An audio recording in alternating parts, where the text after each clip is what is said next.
Look back over your life. Is there a moment that you missed out on some great opportunity? The friendships that you could have made? The experiences that you could have had? Back then, they might have seemed risky and scary. But now, looking back on them, I bet you realize that they were really just new and different. Look, you're not the only one who's done that. Most of us have had a tendency to play it safe at one time or another. And as the wilderness wanderers discovered, we will never find God's blessing by playing it safe instead of living by faith.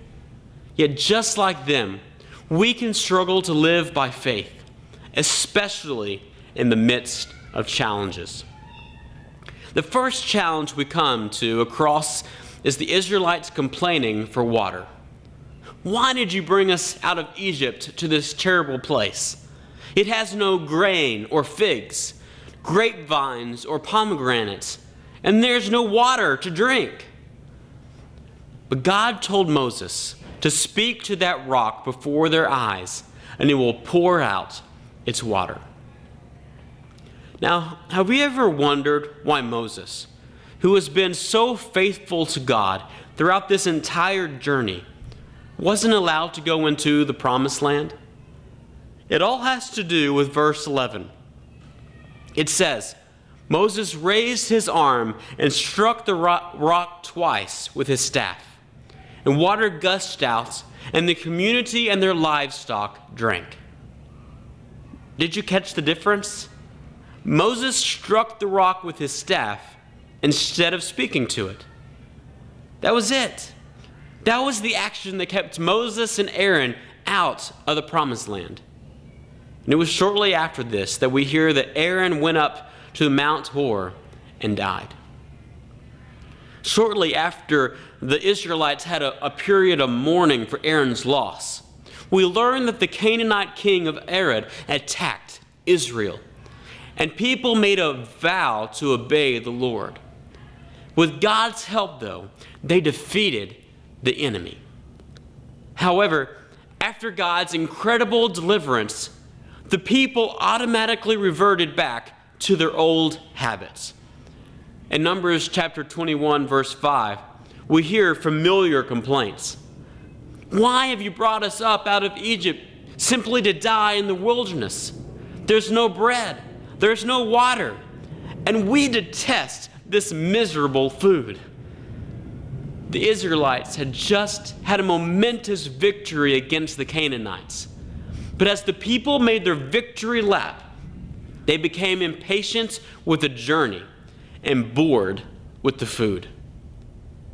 Isn't it so often that when we are weary from battle is when we're most susceptible to being tempted? I can tell you from experience that the moments when I have said the things that I wish that I could take back, the moments when I lashed out to somebody in anger, were the moments when I was the most weary. I've come to learn that when I'm sleepy, exhausted, or especially when I'm hungry, is when I'm most vulnerable to doing stupid things.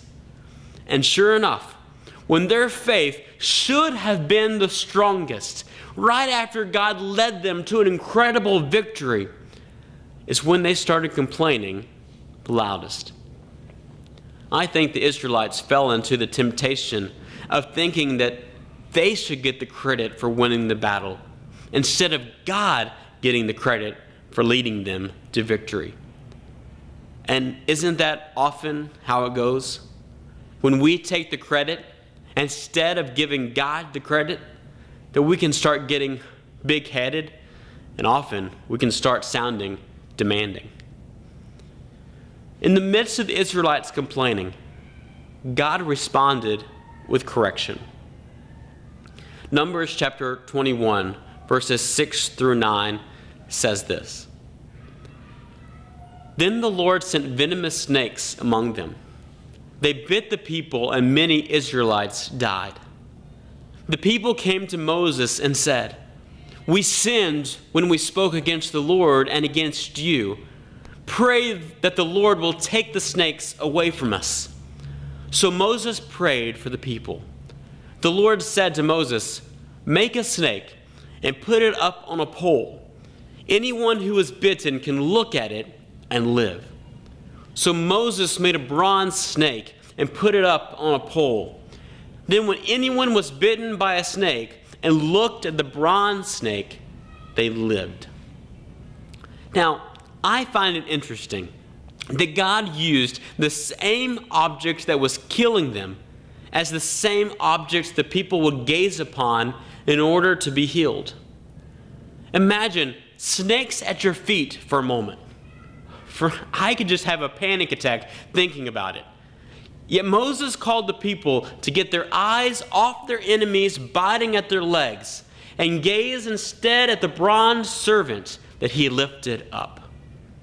Once again, we see how God took the unfaithfulness of the Israelites and ultimately turned it into faith. It must have taken incredible faith to stop swatting at the snakes below you and lift their eyes up to that pole. But once again, the Israelites find themselves facing another opponent. This time it's Sihon, the king of the Amorites. The Lord said to Moses, "Do not be afraid of him, for I have delivered him into your hands." So they struck him down, together with his sons and his whole army, leaving them no survivors, and they took possession of the land. With one more victory behind them, we meet the last major challenge for the Israelites.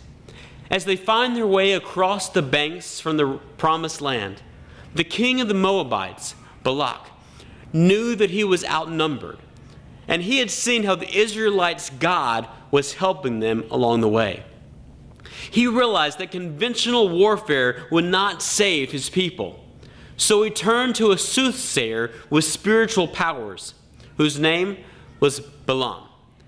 But as Balaam tried to ask God to curse his people, God instead turned the curse into a blessing. Not once, but 3 times. But King Balak didn't give up that easy. Since he couldn't tempt the Israelite God, he went and turned his attention to the Israelite men. In chapter 25, we see the Israelite men began to indulge in sexual immorality with Moabite women, who invited them to the sacrifices with their gods.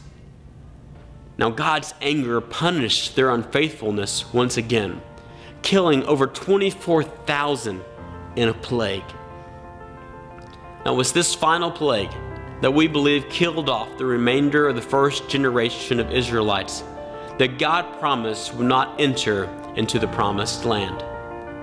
It was with this final act that we have an entire new generation of Israelites who are ready now to enter into the promised land.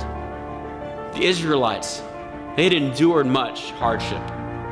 They had lost an entire generation of parents and grandparents because of their disobedience. And for nearly 40 years, they had wandered under God's leading. But Yahweh knew exactly where his people were, and they always knew where they were headed. And even through the Israelites wandering, through their complaining, even in the midst of their unfaithfulness, God's ultimate plan was always to bless them. As one commentator wrote, no Moabite king out to curse them could thwart his blessing. They were destined for beautiful tents, lovely homes, abundant gardens, and strength like that of cedar trees. Water would abound for them. Just like a mountain stream, God's blessings would break through any opposition. We begin to see, after years of wandering in the desert, God's ultimate goal was always to bless his people. And friends, we can also count on that promise for us as well. No matter what challenges come our way, no matter the size of our difficulties, God's ultimate plan is to bless us, and nothing can thwart God's blessing. Friends, thanks for listening. We'll see you next week for our final lesson in leaving Egypt.